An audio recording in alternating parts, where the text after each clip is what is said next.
You survived the Miami weekend, nailed the speech, and maxed out your credit card in the name of friendship. Now you've got one hangover, 4 pastel dresses, and 0 reasons to wear them again. Sell them on Depop. Just snap a few photos, and we'll take care of the rest. And you at least get some of your dignity, money back. Someone on Depop wants what you've got. Start selling now. Depop, where taste recognizes taste. Missy Elliott said it best when she said, "Listen, I don't know what type of tricks he playing, but I should warn you, I don't want your man."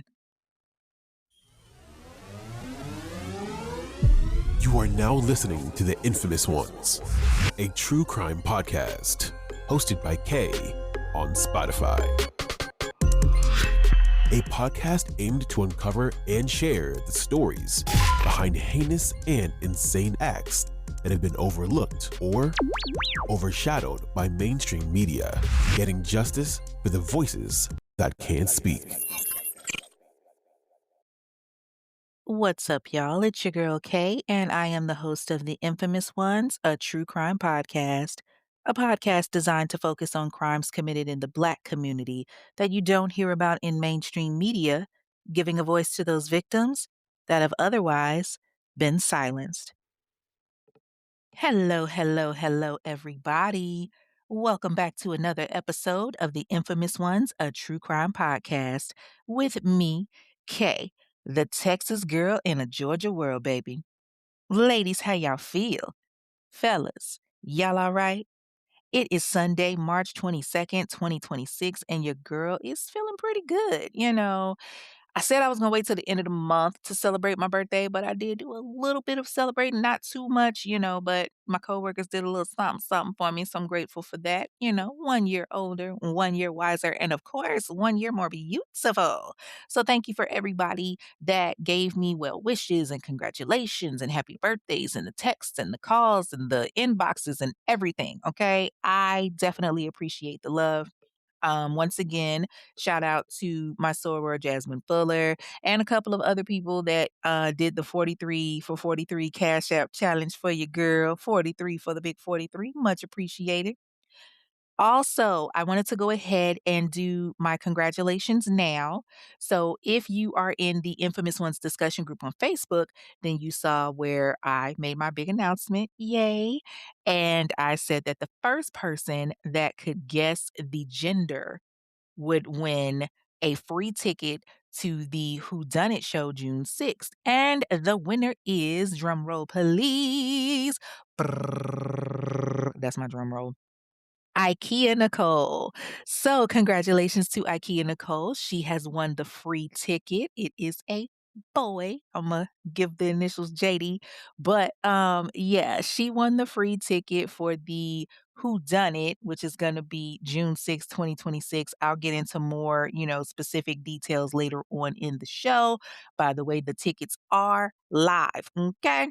And they are buy one get one free until 11:59 p.m. tonight. So, by the time you listen to this episode, you will have until 11:59 p.m. to go to Eventbrite and get the ticket. Okay, I can't find a link. Don't worry about all of that. Guess what? All you have to do is go to the description box of this episode, and that's the first thing you're going to see is the link to click on Eventbrite and get your ticket.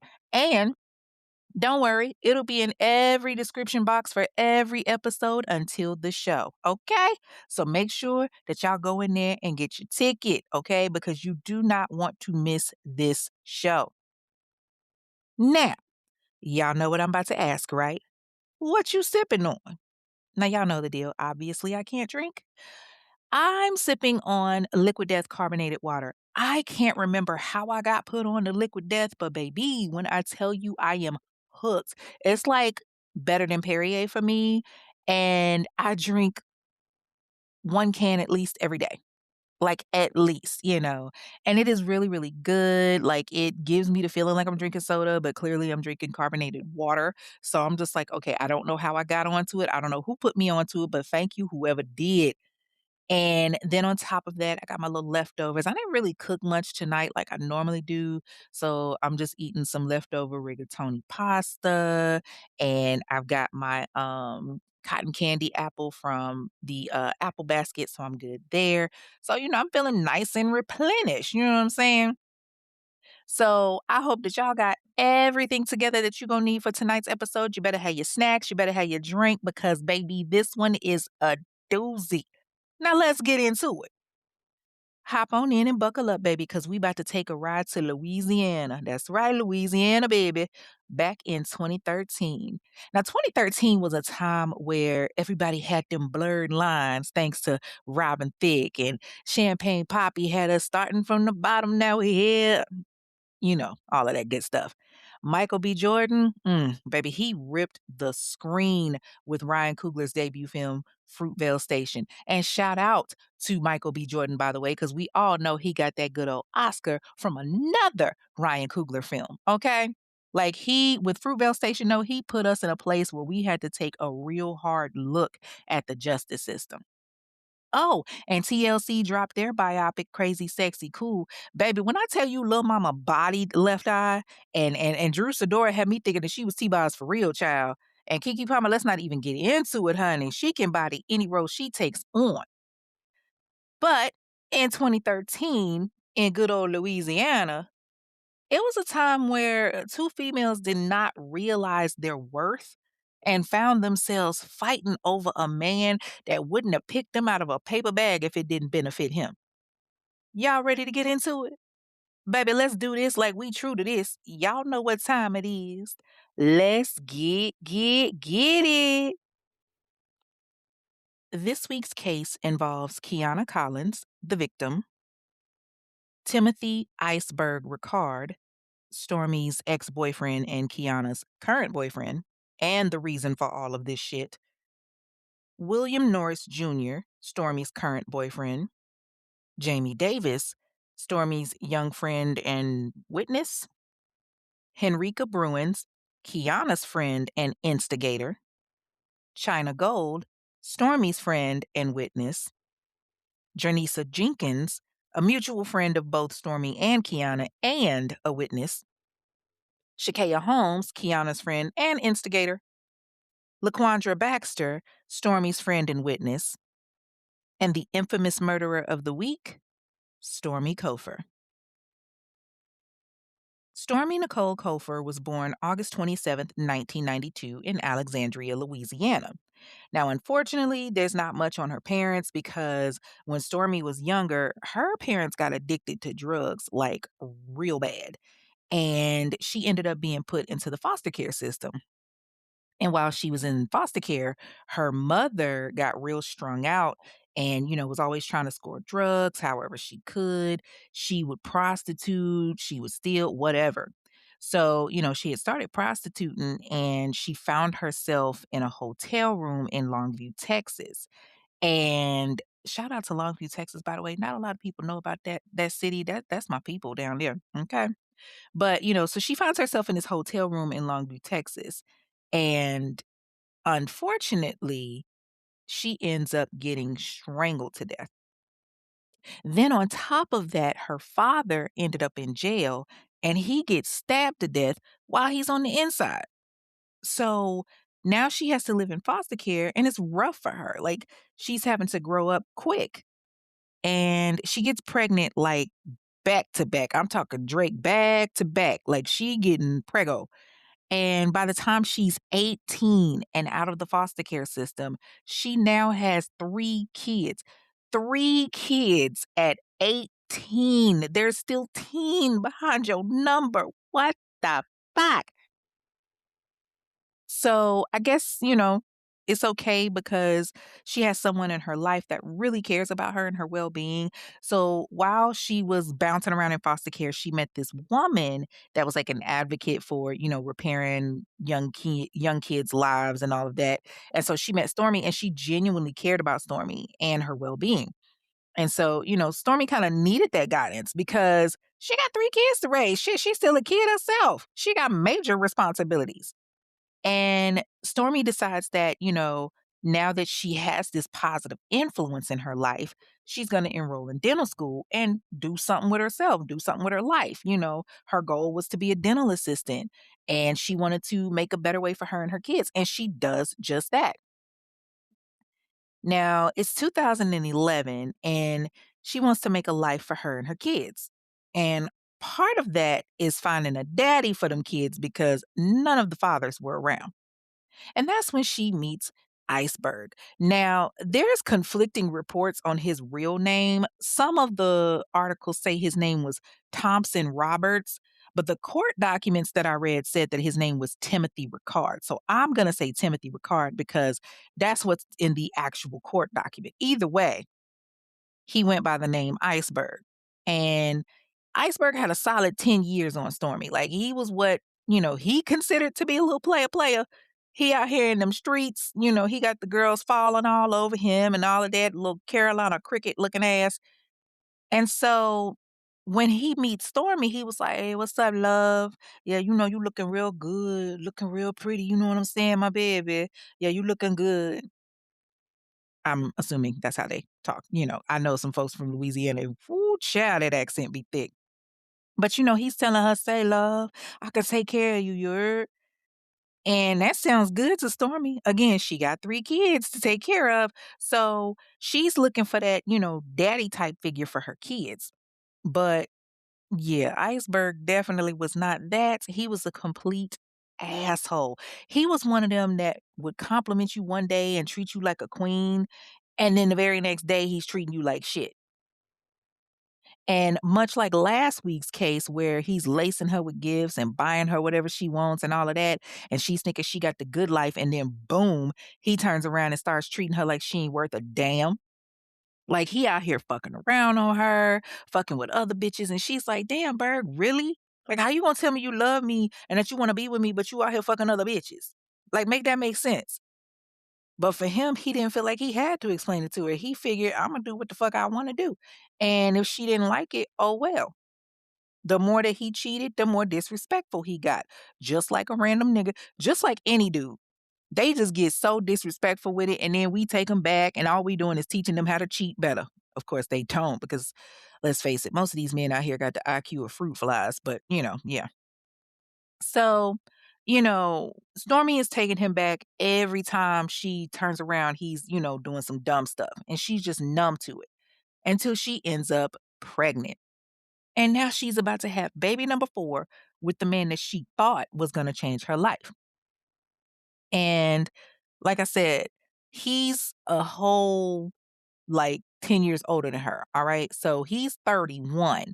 She's 21, about to have his kid. It's now 2013, and she's still managing her kids and taking care of herself and everything. But what she wasn't expecting to happen was her losing her baby. She had given birth to a baby boy, but, like, she had him, like, hella early, and because she had the baby so early, his survival chances were, like, a lot lower, and he ended up passing away. And what was really fucked up was that Iceberg wasn't there for none of it, like, for any of it. Like, I'm talking about wasn't there when she had the baby, wasn't there when she was taking care of the baby, burying the baby, nothing. And again, it's early, but this is where I start to think, yes, sis, he is showing you he ain't shit. Like, this is your baby, Negro. She is literally going through this by herself. You couldn't even come up with, like, are you serious? You missed your baby's funeral. You didn't bother to bury him. You were there for her mentally, emotionally, spiritually, physically, for that matter. Like, if nothing else, have your black ass there when she's going through this on her own. If nothing else. But he didn't do that. And to me, I'm just like, girl, he's showing you what it is. Please be out. Like, she had to go through all of this by herself. And so I don't know, maybe, that was where she kind of realized like, okay, there's definitely issues. Like, bro is a real piece of shit. You out here making babies and not doing anything. Like, why are you even existing at this point? God only knows how many other kids this nigga has. And finally, Stormy at that point comes to the realization like, yeah, this nigga ain't shit. What the hell was I tripping on? I was with a nigga that wasn't gonna take care of me and wasn't gonna provide for me like he claimed that he was doing. And so she decided, you know what? I'm not dealing with it no more. I'm not about to be with somebody that can experience something so tragic and not have any type of emotion behind it. And so she told Iceberg, yeah, we done. I can't do this. I can't be with somebody that ain't gonna show up for me and mine. Like she was fed up. She had had enough. So she ended things with him. And what was really funny to me is that for somebody that claims that he's just such this great nigga and gets all these bitches, he was panini pressed over the fact that Stormy didn't even want to be with him no more. Like over here acting like a real biz naive. He talking shit like, okay, you don't want to be with be with me no more. Cool, I ain't tripping on you. You on some fuck shit. Don't nobody need you. I could replace you tomorrow. Like this nigga might as well be Beyonce to the left, everything you own in the box to the left. So after Iceberg is finished going off on her, Stormy's like, yeah, okay, cool. See you later. Bye. And so she goes on to continue, living her life and taking care of her kids and going to school. She's trying to do something better for herself without this fuckface. And Iceberg is being Iceberg. Like the best way to get over a chick is to get a new one. And this time he goes out and he gets a girl that's even younger than Stormy. He gets a girl named Keiunna. Keiunna Deshawn Collins was born May 4th, 1995, in Alexandria, Louisiana, to Willie Eggins Jr. and Andronna Michelle Collins Eggins. Ooh, that's a mouthful. Now, she had two sisters, Kiera Collins and Amaya McCowan, and she had three brothers, Dominique Collins, Malcolm Baird, and Aiden Eggins. And from what I could see about Keiunna, she was definitely different. Like, Shawty Girl spoke her mind. I was looking at some of her posts on Facebook, and, yeah, she was definitely going to let you know how she felt about something. She kind of reminded me of one of those kids that basically post their, entire life on social media and, like you would know all of their emotions because they always post. Like you could tell when they're happy, you could tell when they're sad, you could tell when they're upset, all of that. So, like Stormy, Keiunna had lost her mother at an early age. In March of 2004, when Keiunna was only 9 years old, her mother passed away. And naturally, it took a toll on her and her sister and brothers, hell, the whole family. It was hard. But her father, Willie, he did everything he could to continue to raise the kids and make sure that they were, together and good and all of that. Now, Keiunna kind of did like most girls do when they lose a parent. She started acting up a little bit, started fighting, popping off at the mouth. Again, she's a teenager. And the minute that she turned 18, she really turned up. She was going out all the time, getting drunk. Despite the fact that she was not legally able to do so, she was doing whatever she could that she could get away with. But I mean, didn't we all? And so one night she's, out doing a thing and she comes across Bird. This grown ass nigga, 31 years old, hanging around a bunch of teenagers, which tells you a lot. But he kicks the same game to her that he did to Stormy. Yeah, baby, I'm a big man in these streets and I'm gonna take care of your love. All of that. And with her being a teenager, of course, she's still naive to a lot of stuff. So she's believing everything that he's saying. And he's telling her that, he cares about her and all of that. And she's like taking this all in. And she's like, oh, for real? Oh, my man care about me. He taking me shopping. He buying me stuff. That's my man, my man, my man. Listen, I don't know when women will learn a nigga's wallet ain't showing you that he cares about you. Oh, if anything, it's like, "Oh, poor baby. She doesn't know the real deal yet." Now, Iceberg is basically filling that void more than anything, the void of her missing her mother, especially when you go from being close to somebody and they're just, kinda taken away. So, now the person that she's getting close to is Iceberg, and he's loving it because he got this little young girl right under his thumb. Like, she's willing to do any and everything that he asks. But Iceberg was shady as hell too, because he's telling Keiunna while he's in a relationship with her, yeah, baby, you the only one for me, and all of that. But at the same time, he's also putting in her ear, yeah, it's this other chick, Stormy, she's still chasing after you, nigga. She still want to be with me. Hey, hey, hey. Boy, please. Like all of that. Now, I'd like to point out that during the time frame that Iceberg was with Keiunna, Stormy herself had ended up dating a whole other nigga by the name of William Norris Jr.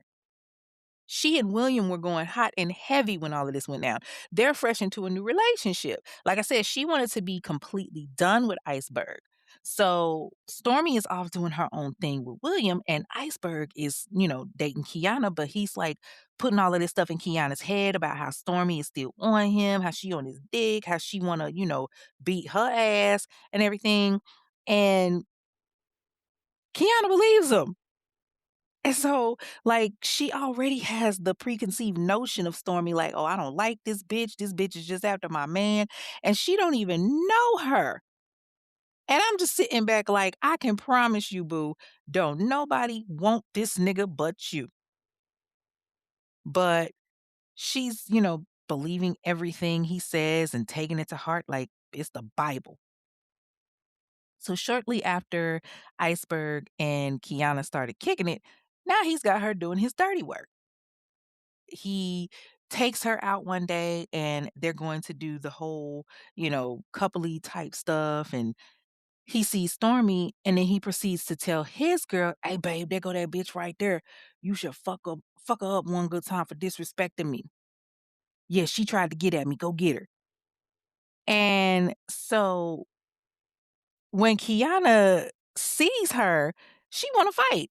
She ready to go for blood. And she approaches Stormy, who don't even know who she is. And she popping hella noise. And Stormy is looking at this young girl like she crazy because what, what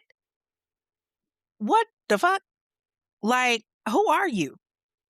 And so Stormy kind of like shrugs it off. She goes home and she's like, all right, I don't know what that was, but that was a little weird. But then Keiunna starts texting her and calling her, sending her pictures and stuff of her with Iceberg. And Stormy's like, yo, why can't this nigga leave me alone? Like, this bitch is out of her mind. Like, I don't want to see this nigga. Why is this nigga here? Remember, Stormy got her own boyfriend, okay? Like, this was going on for like a month straight. The Experience the Exhale 2.0 Summit is coming fall 2026.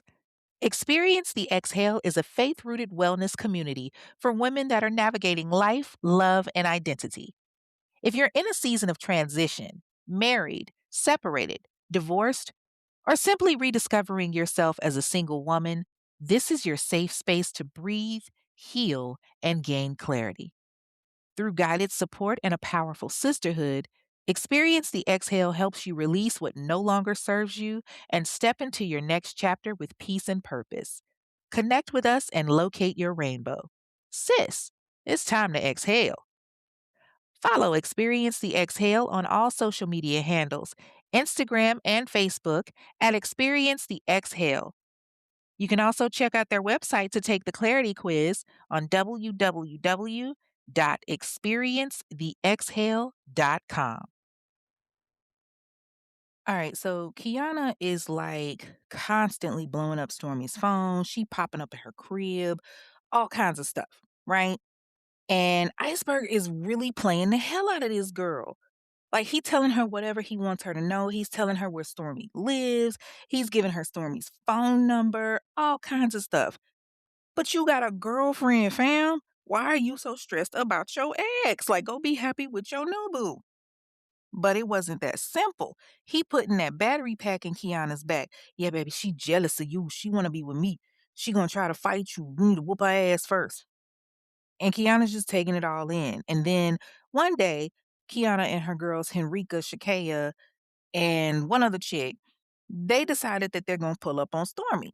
Like, she at home with her kids. And she actually had a friend at the time living with her by the name of Jamie Davis. And Jamie was like 15, not really, knowing what was going on and just kind of needed a place to crash. So Stormy told her, all right, you can crash here because she knew that she could help her with babysitting and all of that and, watch the kids and whatnot while Stormy was in school. But all of a sudden, out the blue, Keiunna and her friends pull up at Stormy's house, and Stormy is there with her kids. And Keiunna got her friends hyping her up. They were like, yeah, we're going to beat this bitch ass and all of that. So when she pulls up to the crib, Stormy is like, bitch, are you crazy? How the hell did you find out where I live? Like, what the fuck are you doing here, bitch? I got my kids here. Are you crazy? I don't even know you like that. But Keiunna is mad. I'm tired of you trying to fuck my nigga. Stay the fuck away from Bird. Stay the fuck away from my man. And Stormy is looking at this girl like she is Delulu. Girl, I do not want Iceberg. I got my own nigga. I ain't about to fight you over no nigga that I ain't with. Like, get the fuck away from my house. And eventually, Keiunna and her lagoons leave. Like, I don't know if she's feeling like she did something, but they left. And so Stormy is telling her friend Janisha about what happened. And Janisha's like, wow, this is getting out of control, friend.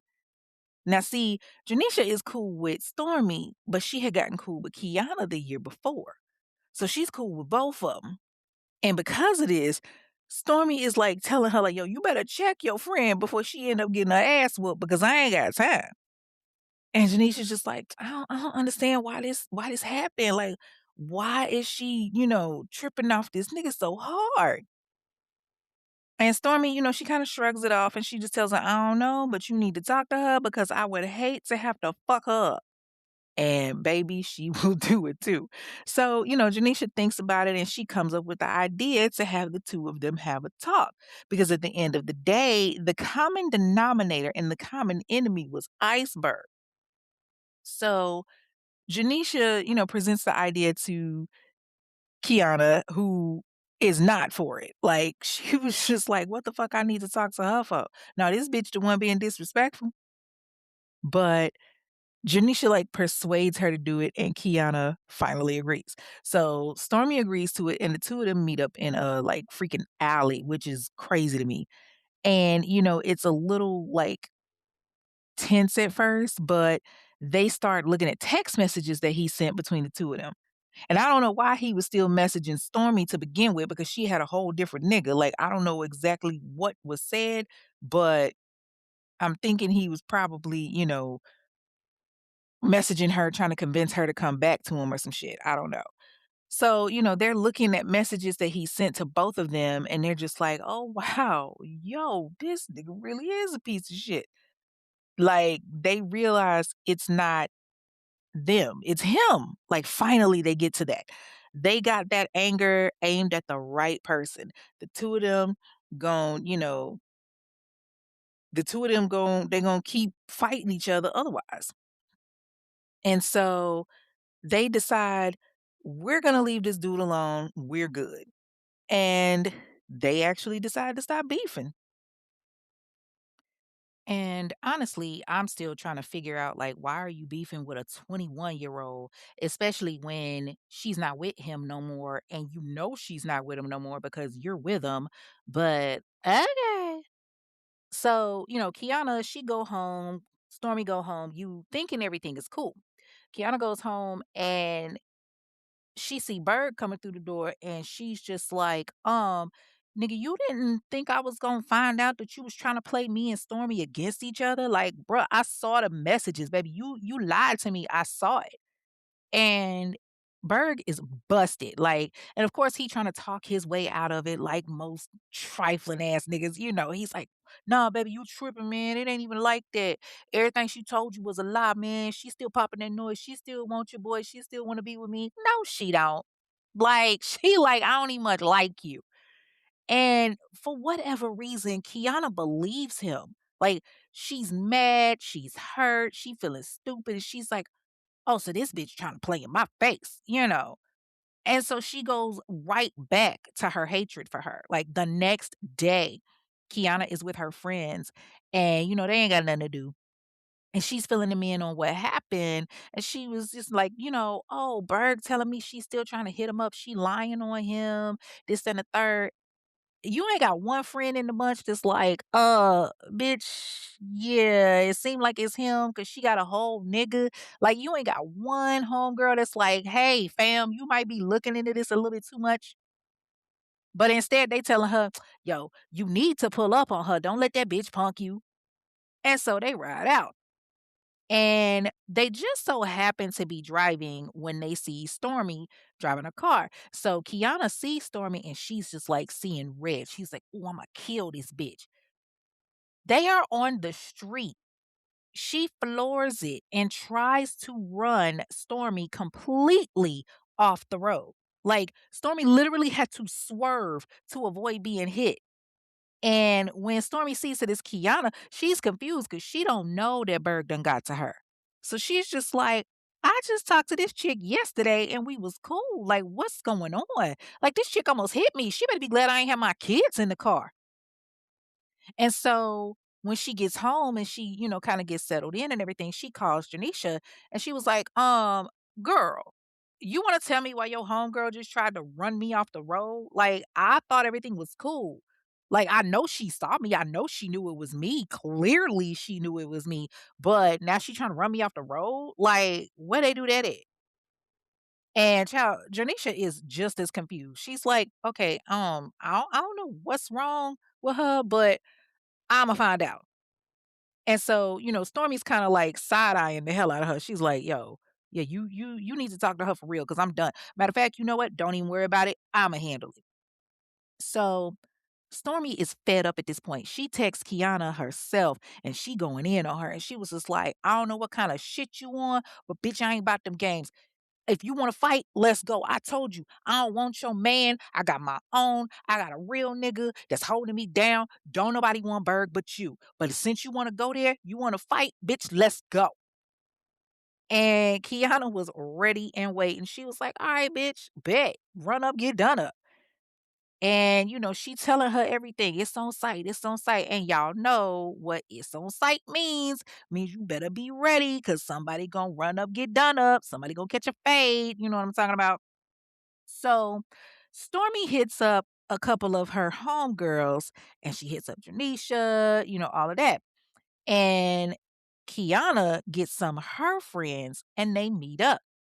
Soon as they get in the car, it's like it's go time. And Stormy and Keiunna see each other, they start scrapping. And Keiunna got a little bit of fight in her, but Stormy is acting off of rage because she's like, bitch, my kids could have been in that car. You could have killed me. So Stormy got all of that on her head. Little 18-year-old Keiunna, all she thinking about is, oh, she trying to get with my man. She trying to get with my man, and all of that. So at first, when they fighting, Keiunna holding her own. Like she baby, it didn't last long though, because Stormy was pulling from the ancestors, honey. I don't know if she was still thinking about Keiunna almost running her off the road or what. But when I say ragtag that ass, like, and so she's still fighting her. She done gained power over this girl. She whooping her ass. And she decides to just stop and she goes back to the car and grabs a baseball bat. Now, luckily, Janisha is there. She was like, "Girl, what the hell is wrong with you? No, we're not doing that. You already went in the fight. Like, what you need a bat for? I ain't about to let you do that." So she talks to Stormy, calms her down. They get in the car and they dip. Now, Stormy happy because she was like, okay, yeah, I showed her. Yeah, she gonna learn today, so she feeling good. But y'all know daggum well. Women, we don't act like that, okay? Men can fight, throw blows, whatever, be cool. Women, nope. Especially if you the one that was popping all the noise and you get your ass whooped in front of your friends after popping all that noise. Nah, I gotta get my lick back, fam. Like, I can't be out here in these streets talking all this ish about how I'ma whoop you and how I'ma fight you and all of this. And then when we do fight, you beat me. And then my homegirls and my peoples is like, "Damn, you got your ass whooped." Nah, Imma have to catch you. Imma have to catch you. Don't act like it's just me, cause I know some of y'all listening is petty too, and y'all would do the same thing. So now Keiunna mad because, like I said, she done got beat up in front of her friends. And like I said, they ain't gonna let her forget it. Like they were literally making fun of her. They was like, "Bitch, you got your ass beat. Like, yo, you gotta get your lick back. She fucked you up." Like they in her ear with it. They instigate. And then, Berg finds out. So he was just like, "Man, how you gonna let this bitch beat your ass like that? Like, man, you supposed to be my girl. You getting your ass beat by my ex. Man, that's why she think that we still together now. That's why she thinks she can still get with your boy." Like, oh, he sounds so stupid. Now, Stormy is back at her crib and she's realizing, like, okay, damn, I probably shouldn't have did that. That wasn't the best thing to do. I got kids to think about. This is a little girl. Like, granted, she's not much older than her, but still, she was like, dang, I really shouldn't have did that. It was dumb. She didn't want to fight her, but she was just frustrated. She was fed up. And so she tells her man about what happened. And she was just like, "Man, I know that girl gonna try to come at me again. I know she mad. I know she gonna want revenge. I'm really not trying to be out there right now." So he tells her, "You know what, baby, I'm gonna take you to class later. I don't want you driving because she could spot your car or something and then try to run you off the road again. So I'm gonna take you." And Stormy's cool with that. So she finishes her day and then William gets ready to take her to class. So Janisha is with her, and the girl that she has staying with her, Jamie, she's with her as well. Now, I'm not sure why they were in the car with her to go to dental class, but whatever. So they get in the car and they ride out.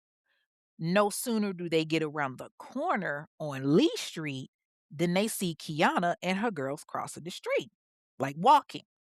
So one of the girls sees William's car, and she was like, "Oh, bitch, there she go right there with her nigga." And they start crossing the street and try to surround the car. So Keiunna goes up to the door trying to open it to get to Stormy. And William is like, "Hey man, what you doing? Like y'all need to get the fuck up off my car. Like y'all need to fall back." But they wasn't trying to hear none of that. Keiunna starts trying to pull on the door handles and all of that, and her girls are trying to like pull Stormy out of the car. "Get out the car! Get out the car!" They doing all of this rah rah. All she hears is screaming and hollering, "Get out the car, bitch! Come get this ass whooping!" And like William is trying to drive because they are in the street, but he can't. Like they are literally all over his car like bird poop, and he's trying not to hit them. And Keiunna, she hot. Like she got these fresh bruises on her face from that ass whooping. She's still pulling on that door handle, banging on the windows. Now, Stormy's window is like halfway down in the front seat. So she's physically like pulling on Stormy. And Stormy keep telling her, "You need to get up off me. Let me go. Let me go. Leave me the fuck alone." And Keiunna wasn't trying to hear that. So Stormy like bends down and reaches underneath the seat and she grabs William's gun. Now, he had started carrying it after he had gotten robbed.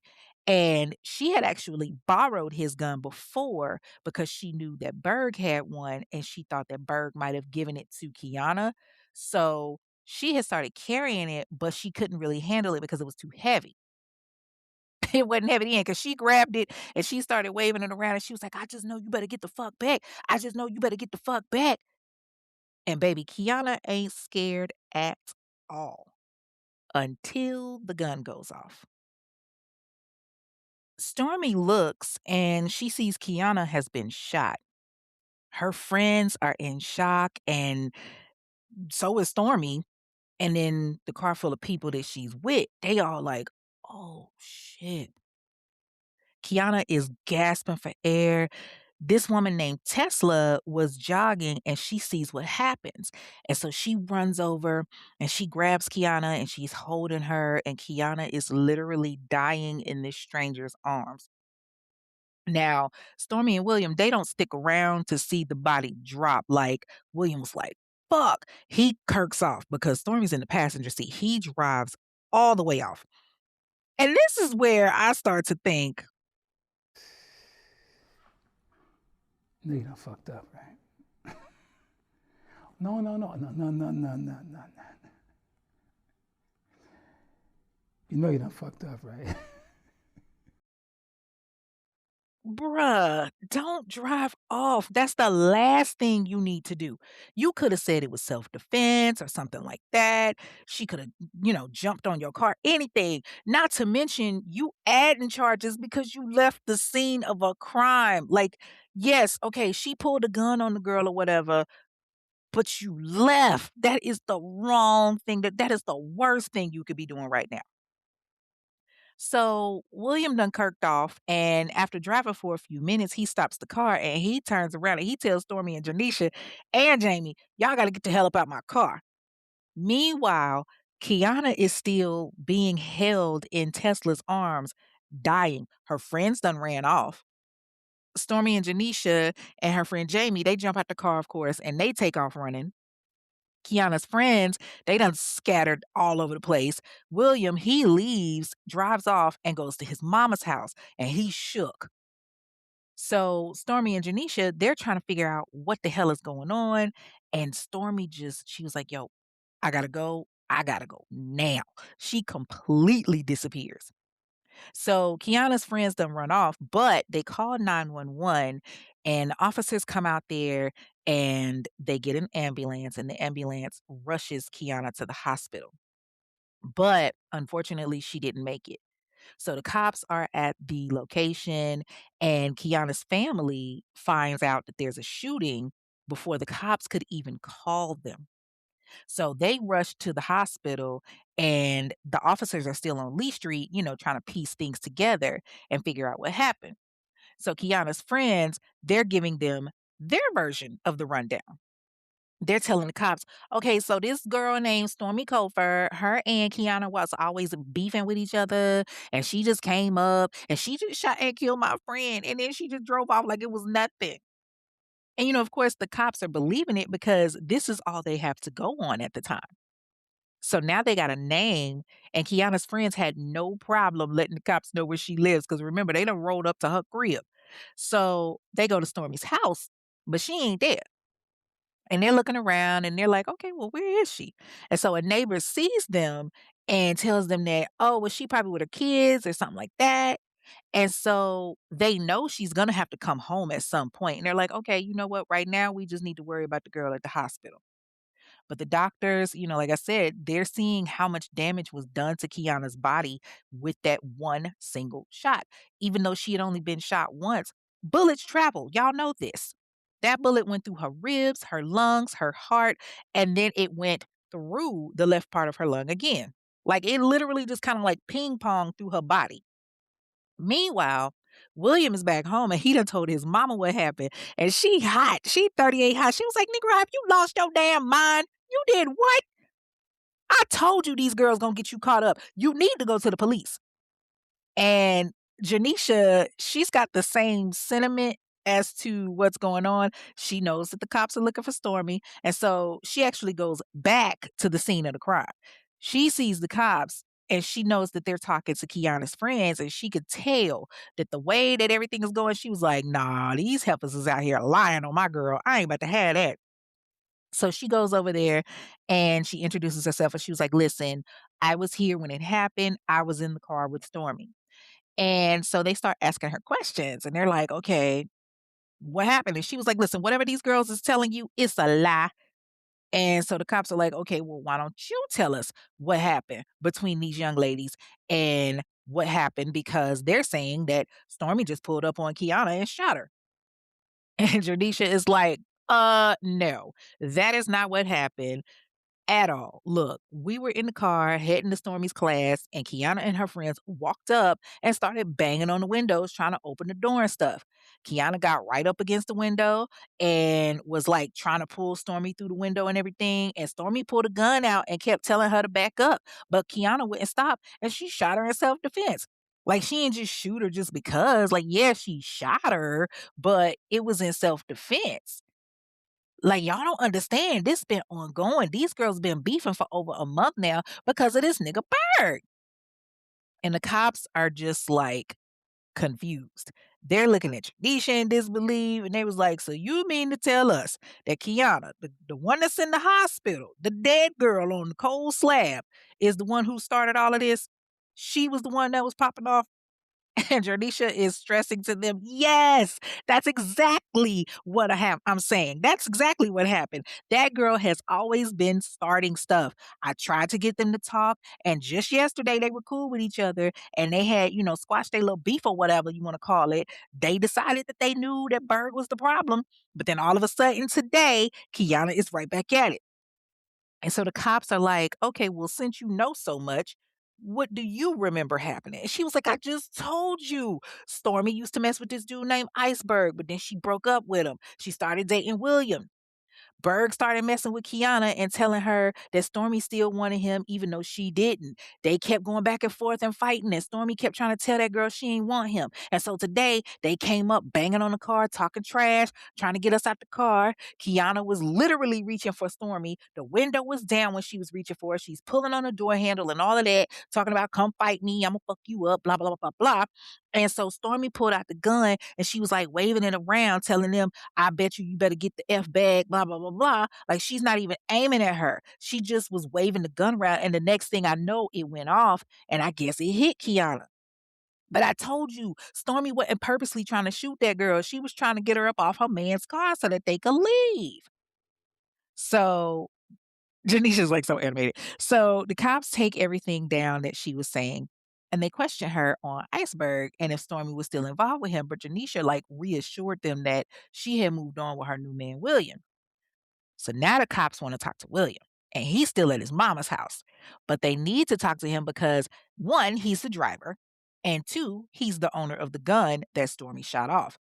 So they get his intake on what happened when they go holler at him. And he was like, yeah, basically, we was driving. I was taking her to dental class. We turned the corner, and Keiunna and her people were there. And I know she had beef with her before, and Keiunna was trying to snatch her out the car. I couldn't just pull off because I would have like run them over, and I wasn't trying to do that. So they arrest William, and he gets charged because it was his gun and everything. But they still can't find Stormy. Now, the shooting happened October 21st, and she disappeared. She didn't have her kids, so they knew at some point she was going to have to go back for them. So they're just kind of like, staking the place out, waiting around to see when she pops up. And October 23rd, she called her friend Kyla and she tells her that she got an attorney and that she's about to turn herself in. Like it sounds like she's doing the right thing. Everybody's telling her, like, just please be careful. But before she could make another move, Shawty girl got caught out in them streets. On October 23rd, 2013, she gets spotted in them streets and she gets arrested. And they take her to the Rapids Parish County Jail and she gets charged with second-degree murder and assault with specific intent to kill. So here's where things get really messy. So Stormy is 21 years old and in jail. She's now waiting for her trial. And like I said, she's at the Rapids Parish County Jail. Tell me why this girl ends up getting raped. Now, they classified it as sexually assaulted, but I'm sorry. Anytime you do something sexually against your will, it's rape. Flat out. So the sheriff's department had these deputies that worked there. Deputy Donald Weston, Deputy John Benjamin, and Deputy Brown. Now, them, along with the fucking Sheriff William Hilton, decided that they were going to have their way with her. And Stormy is a very pretty girl. She's naturally attractive and all of that. She was a target the minute that she hit that jail. And the only reason that it was found out that she was being raped is because she ended up getting pregnant. Like she was raped for over a year. Now, it's not documented as to which one of the deputies or the sheriff was the actual father of the baby. But like I said, while she's awaiting trial, she ends up pregnant. And the board questions her and they know she couldn't have, gotten pregnant before she was arrested. Like she got arrested over a year prior. And now she's heavy pregnant. You can only be pregnant but for so long. And on top of that, they do all kind of testing and everything. And she was not pregnant then, so it definitely went down inside. So Stormy tells the authorities how long she had been enduring the rape. It had been multiple times it had been happening. And she tells them how she had to do all of these things with them and how they just took advantage of her, how she was forced to perform oral, how she was forced to like touch herself and all of that on top of what they were doing to her. Now, I want to add to the fact that I was looking, during my research of this at Kiana's brother's page, Dominique Collins, and he was talking about how the episode of For My Man about Stormy and Kiana really just kind of exaggerated things. Like he was saying that Stormy was just giving it up and that there was no rape involved. Like he was just outright disrespectful with it, posted about how Stormy was a hoe and how she was always out there fucking around and everything. And he was talking about how she tried to use rape as a way to get off. And she thought that, having sex with the guards would give her a shorter sentence. But honestly, I really don't see that happening. A deputy doesn't have the power or the authority to override a jury. Not to mention, she didn't get pregnant until December of 2014, which was way after Kiana died. So, like I said, she gets pregnant in December 2014, and right around the time that she's due, she has to go to trial. Her trial begins September 16th, 2015, and she huffing and puffing, ready to give birth at this trial. Like, I guess you could say the prosecution felt sorry for her because they were like, hey, listen, we're not trying to have you locked up for the rest of your life. We can see that you've been through some things. You're in the middle of a lawsuit against the city. You done sued the correctional facility for physical pain and suffering, as well as the humiliation and mental anxiety, everything that you could think of. So the prosecution for the trial was W.T. Armitage, and then there was also Andy Van Dyke. And they were telling Stormy, listen, we want to throw you a bone. Obviously, you're about to have this baby and you've been taken advantage of. So we're willing to offer you a plea. You plead guilty and we'll knock it down to manslaughter, and that'll give you 30 years. That way, you'll have an opportunity to see your kids and have somewhat of a life when you get out. But Kiana's attorney, David Williams, was like, Nah, don't take that deal. It's BS. We got a strong case. We can win this." And so Stormy tells the prosecution, no deal. She has attorney David Williams for her trial. Now, he has it all mapped out. It was self defense in his eyes. He was like, listen, you're pregnant. Naturally, a jury is going to sympathize with a pregnant woman, especially when you've got a very public lawsuit about you being raped while in custody. You just let me worry about this. So the trial goes underway and they have multiple people on the stand. They call Henrika Burns to the stand, and that's one of Kiana's homegirls. She talked about how her and her friends were going to the store, and Kiana was like, "Ooh, there goes Stormy." And then she talked about how Stormy just leaned over the middle console and shot at them, and Kiana got hit, stumbled over and fell. Honey, Henrika made it seem like they were just, walking hand in hand, just making my way downtown, walking fast, faces past, and I'm homebound, knowing damn well that wasn't the case. Everybody in the hood knew that Kiana was a shit starter. But what got Henrika tripped up was in her original police statement to the cops, she told them they were all outside talking trash and, trying to actually fight. But now it was just they were walking to the store and Stormy approached them and started shooting. So then they pulled Shakay Holmes on the stand, and she was another friend of Kiana's. And she talked about the day that they went to Stormy's house trying to fight her while she was there with her kids. And she said that Stormy was blowing up Kiana's phone, talking about how bad she wanted to fight her. Then she said that the day of the shooting, William's car was in the middle of the road and they bum rushed it to keep it from moving. She testified that when Kiana started to approach the car, Stormy pulled out a gun and shot her.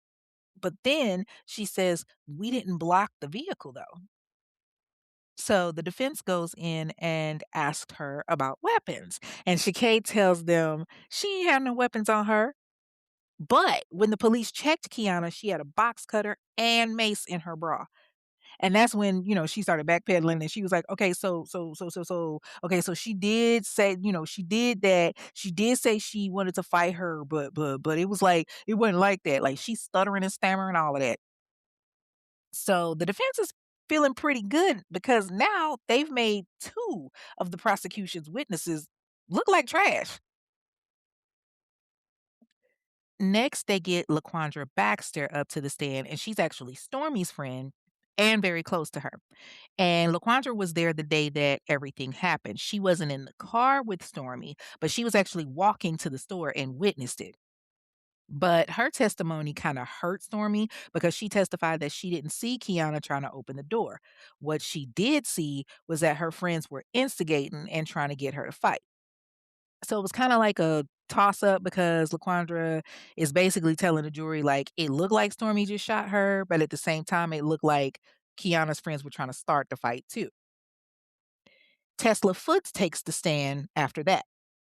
She was the innocent bystander that happened to be jogging down the street on the sidewalk, and she was there around the time that Keiunna got shot. She was the one that was holding Keiunna after William and Stormy took off. And she tells the prosecution that Keiunna wasn't even touching the car. She wasn't trying to get at Stormy. She just got hit. And so now that's like one solid witness for the prosecution because she wasn't biased. Like she didn't know either party. They put China Gold on the stand, and China was in the car with Stormy and Jernisha, and so they kinda get into what happened, and China lays it all out. She was like, "Yeah, Keiunna and her little friends was in that little black Charger," and how they had pulled up to Stormy's house, calling her out her name and all of that, trying to fight her. She told everything. She told the jury that the minute that they turned that corner, Keiunna and her girls was crossing the street and spotted them, and that they all came rushing up to the car and trying to fight. She talked about how Keiunna was popping off at the mouth. She didn't have a weapon or nothing like that. She even told them how Stormy pulled out the gun and shot and how they, drove off. William went his way, Stormy went hers, and then Janisha's grandfather picked them up and took them to the police station. And then, of course, naturally, they get Janisha on the stand. And I mean, this makes sense because this is practically Stormy's best friend and she had just gotten cool with Keiunna. So she testified about how she tried to get the two of them to squash their beef and how Stormy kept telling her, like, I don't want to fight you. Just like leave me alone. Let me live my life. And she testified that they were exchanging text messages and had come to the realization that Iceberg wasn't worth it. And then all of a sudden they start arguing again. She talks about how prior to that, Keiunna showed up to Stormy's house with a whole bunch of girls trying to fight her and how the cops had gotten called. And the cops told Keiunna, don't come back. So that's public record right now. They're like, oh, okay, all right. So the cops was out here dealing with this before. And she even talked about Keiunna running Stormy off the road. So now the jury is getting like a different perspective. Now they're seeing that there's a history of Keiunna being the aggressor. They continue with the trial and get Stormy's boyfriend, William Norris Jr., on the stand. And this is, like I said, Stormy's current boyfriend or whatever. And off the bat, the defense questions him on if he was offered a deal by prosecution to testify since he ended up having his charges dropped. So he waived them Fifth Amendment rights so fast. And the prosecution asks him, well, why did you have a gun in the first place? And he explains about how ever since he got robbed, he felt like he needed one for protection, which I mean, it makes sense. So they asked him what happened the day of the shooting, and he explained that Stormy had hit him up and told him that, her and Keiunna had squashed their beef and that Keiunna had gone back to her old ways. She had started threatening Stormy again. So he told her that he would take her to school and all of that. Then he testified how the girls were like bum rushing his car and they couldn't really go anywhere. So they had to just sit there and wait. And Keiunna was one of the main ones coming up there trying to, fight. But he said something along the lines of, I had just got my gun back from Stormy. And they were like, what do you mean you just got it back? And he tells them, well, earlier she had taken my gun because Keiunna had come to her house and was trying to fight her. And I told her that wasn't the way to handle it. Like, I never saw her actually wave the gun at Keiunna or anything like that. But I knew she had taken it because she knew Keiunna was going to keep coming at her. So the jury hears this and it don't sound good at all. So next thing you know, it was like William tried to like switch it up or whatever because I guess initially he was making it seem like, Stormy was the aggressor. And so, it was coming off like she wanted the smoke. But then he smooths it over and he tells them that, there were a lot of times that Keiunna was coming around and Stormy was trying to give her grace and, how Stormy was trying to give the girl opportunity, I guess, to just, fall back and chill out because she didn't want to hurt her. Like she knew how Berg was. And clearly, she was in a whole other relationship, but Keiunna just didn't want to accept it. So that's how that went. Then they briefly bring up Jamie Davis, which was Stormy's little young friend that was staying with her. She was only like 15 years at the time that the shooting happened. So now she's like 17 when the trial goes on. And she talks about how Stormy was upset because Keiunna kept harassing her and how they met up and were ready to fight. And she said she did see a gun, but didn't know what Stormy had planned until it was too late. Finally, they get Stormy on the stand. And Stormy talks about how Keiunna said flat out, "I'm gonna kill you," and told her that she had a gun. And she asked William for his gun because she didn't want to be caught off guard. But she also testified that she gave the gun back because it was too heavy for her. Like she's only 135 pounds. She could barely hold it up. It's giving very much P Valley 7 pounds of pressure. But, she was scared because she knew that Iceberg carried a 22. So she was like, all right, maybe that's what she meant when she said, "I'm gonna kill you," was she was gonna kill me with his gun. So Stormy was very forthcoming with the information that she provided. She sat there, rubbing her very pregnant belly and told the jury, I did kill Keiunna. I killed her, but it was self-defense. I've dealt with pain my whole life. I wouldn't try to kill her on purpose. I know how it feels to lose someone. And she starts getting into her family history, and she brings up the fact that her mother had been strangled to death in the hotel room in Longview, Texas. She talked about her father being stabbed, how she was in foster care, how she only had one person really help her in her life. She even talked about when she was 14 years old, she witnessed a murder. She was in the car parked in front of a house with this guy that was like her big brother. And all of a sudden, like he pushes her down, and you just hear a bunch of popping noises, and she doesn't realize it, but he's saving her from getting shot. And so, they were like, well, why, if you've dealt with so much pain, why would you cause pain on this girl? Why would you get a gun? And she was like, "Listen, I knew that picking up that gun was a mistake, and I can apologize to Kiana's family and to her father." Now, of course, Kiana's family was in there. They wasn't trying to hear that shit at all. Her brother got up and walked out. But I'm kinda like, y'all knew that y'all family member was starting shit though, like, right? Not to say that it's excusable and that she deserved to die for it, but she got a history of it. Like, I looked at her Facebook and saw that. So the jury gets excused to deliberate, and the first time they end up with a hung jury. They tell the judge this information, and the judge is like, damn. So he excuses them again. Once again, a hung jury. They're like, sorry, Your Honor, hung jury. He was like, man, okay. They must want some overtime. So I guess the third time was the charm because September 18th, 2015, a decision is reached. The jury finds Stormy Nicole Cofer guilty of second-degree murder and assault with specific intent to kill. And the judge tells her that she's going to spend the rest of her life in prison, which is crazy. Second-degree murder and you automatically get life without parole. Like, this was the pure definition of for my man because ain't no way in the fuck all of this over a nigga, really?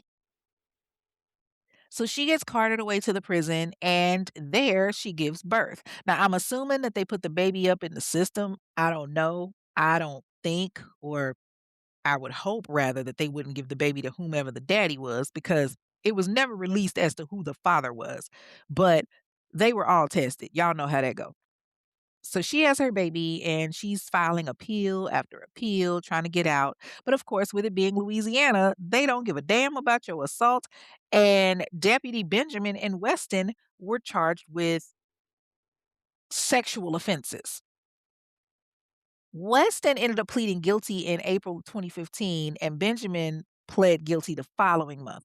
They didn't go to jail or anything like that. These fools basically got a slap on the wrist and was told, oh, we'll give you probation. And so 2 out of 4 of them get punished because nothing ever happened to Deputy Brown that I know of or to Sheriff Hilton. Like, they still have their jobs and everything. And now Stormy is inmate number 66505 at the Louisiana Correctional Institute for Women in St. Gabriel, Louisiana. Recently, I saw that she had a profile on Hotshot Inmates, and it said, "I'm none of a kind. My name speaks for itself, which is Stormy. I'm motivated by things that can elevate and bring good things and greater people to my life in my situation. I'm focused on my success and my release. I'm not a waste of time and won't waste yours." Since then, there's not much information as to what happened to her children. At this point, Stormy is 32 years old and she's still in prison, still fighting for an appeal, still trying to get released. She was approved for a new trial and she had her most recent trial in June of 2024 when basically, that's when her sentence stood. There was an episode of For My Man that aired regarding this, and Kiana's brother had no problem in telling people how he felt about it. Like, he wasn't necessarily happy that Stormy's friends were up there, taking up for her. He was like, "Yeah, my sister was messy, but she ain't deserve that."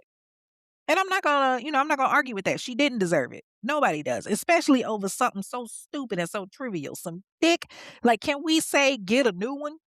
Kiana was a pretty girl. I'm sure she could have bagged anybody. Hell, Stormy had already moved on. But now, she's gone and her family continues to live life. And they honor both her and her mother on a consistent basis from, what I see on their social media. But that, ladies and gentlemen, is the story of Kiana Collins and Stormy Cofer, two females that completely messed up their life for a man that is currently probably up under another bitch. And now it is time for Fair or Foul, where we look at the justice system to determine if the sentencing that was given was indeed fair or if it was just some bullshit that's going to have us sitting back saying, what the fuck? Okay, so Stormy getting life in prison for second-degree murder is insane to me. Like, I get it. She killed someone. She even owns up to it. She shouldn't have picked up the gun in the first place. But damn, how much can a chick take? She had a whole relationship with somebody else. She told Keiunna on numerous occasions that she did not want to fight her and that she did not want Bird. But Keiunna, she's a teenager. She wasn't living her life like Stormy. She didn't have kids or responsibilities. She don't have the same outlook on life that Stormy did. For her man is telling her, "Oh, baby, she disrespected you. She's trying to play you." And she falling for it because that's her man. Stormy had a lot more to look forward to in life. She had her kids to take care of. She had already been down the road to, parenthood with Berg. They had lost their baby, and he proved to her that he wasn't shit when he wasn't around. She did the smart thing and left him alone, but yet she's still paying the penalty for it. So you give her life in prison, not to mention that to add insult to injury, she was raped while she was in jail. The Louisiana justice system is fucked up as a whole. Y'all arrested her, put her in jail. Okay, cool. I get that. Guilty until proven innocent. Yes, I said guilty until proven innocent. We're supposed to say that it's the other way around, but come on, y'all. This is Louisiana. She has her trial, but before she could even get to that point, she gets raped by several different deputies, not just one, but several. One of them goes as far as knocking her up, and she didn't even get the opportunity to raise her child. Hell, any of her children now. Now she has to spend the rest of her life in prison for what honestly appears to be self-defense. I'm not saying that she should have picked up that gun. She never should have picked up that gun. And the way everybody described it, she was just waving it around. So it wasn't like she was aiming it for her. Again, I am not making an excuse for what happened.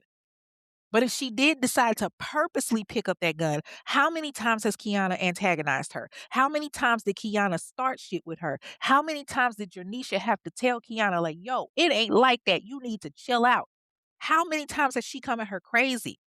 Like, at what point do you say enough is enough? Stormy told this girl, "I don't want to fight you." She never came to Keiunna first. She even sat down and had a conversation with her and told her, "Hey, Berg is the problem."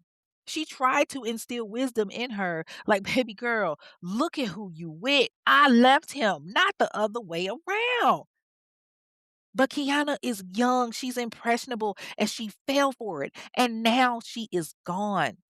But to sit here and give this woman life in prison, what the fuck is the reason for that?